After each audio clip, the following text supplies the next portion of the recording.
Nice to meet you. Nice to meet you, Tori. Thank you for taking the time to be with me.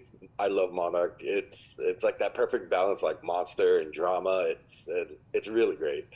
My first question for you is, what is it about like kaiju's and giant monsters that you love, and how did that influence your work on the show? That's a great question. I think that one of the things we always talk about is that I think is special about the show and our approach to monsters is that monsters can be 3,000 feet in front of you, but they could also be the person to the left of you. And I think that we've always thought of monsters as being a metaphor for, obviously Godzilla was sort of first came to be, and it was thought of as being a metaphor for nuclear power. When we first started developing the show, we thought of it as a reference for global warming, then COVID, and it feels like it's always been able to be, that genre-forward way of actually dealing with real issues in our world. And I think that this show certainly embraces that idea. It definitely does.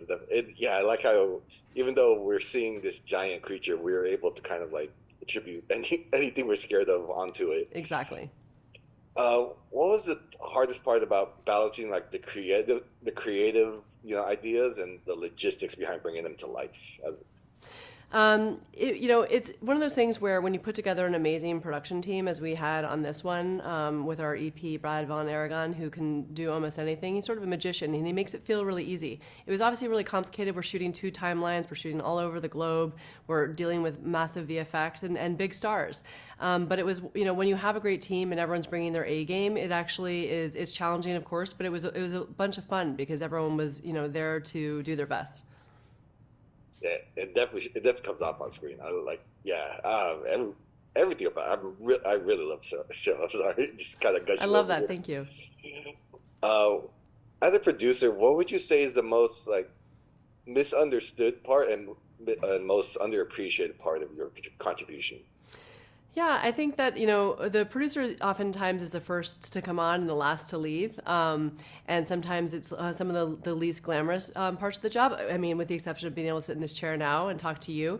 But I think that what's so fun about it is that you get to flex your creative muscle and sort of helping really shape the show.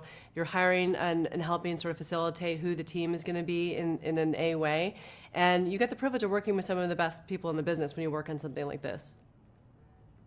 That's awesome. Yeah, I feel producer has such a wide net you cast, and then you have like a little bit of everything, a little bit of this, a little bit of that, and you're kind of everywhere. But then you also kind of don't get a lot of the like attention because you're so far everywhere. And yeah, I feel Well, it's always nice to know. Like, yeah, I mean, I think that one of the things that the way that we approach producing is we back our quarterback. We're not ourselves looking for glory. We want everyone to be winning, and that's how we're successful. And we make great product, but we obviously we have a hand in casting, editing, all the pieces that we're on set, and we're there to just help facilitate and make our great artists really pop.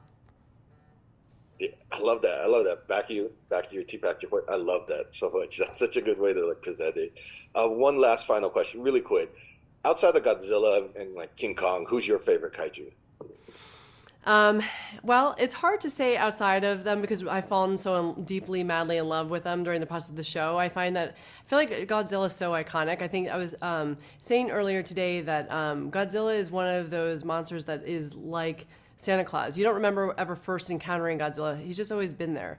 And I think that that's so exciting to be able to step into the ring with him and be able to really celebrate celebrate him and the canon that's come before us. I love that. Like he's kind of the Santa connection. I love that so much. That's so cool. That's such a good way to present it.